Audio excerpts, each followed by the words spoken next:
La relativité restreinte et la relativité générale sont deux théories révolutionnaires d'Albert Einstein qui ont changé notre compréhension de l'univers. Mais quelle est la différence entre les deux? La relativité restreinte, publiée en 1905, décrit comment l'espace et le temps sont reliés pour des objets en mouvement uniforme, c'est-à-dire à vitesse constante. Elle repose sur deux principes. Premièrement, les lois de la physique sont les mêmes partout. Deuxièmement, la vitesse de la lumière est constante, peu importe le référentiel. Elle nous explique des phénomènes comme la dilatation du temps, plus un objet se déplace vite, plus le temps ralentit pour lui. Mais cette théorie n'inclut pas la gravité. 10 ans plus tard, Einstein publie la relativité générale. Cette fois, elle prend en compte la gravité, mais d'une manière révolutionnaire.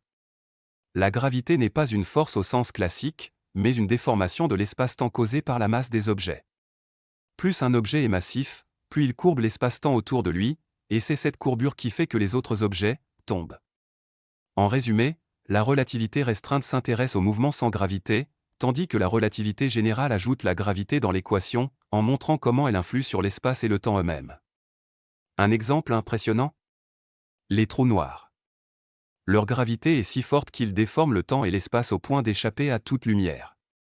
Ces théories sont à la base de la physique moderne et continuent de nous guider pour explorer les mystères de l'univers. Alors, prêt à plonger dans l'espace-temps?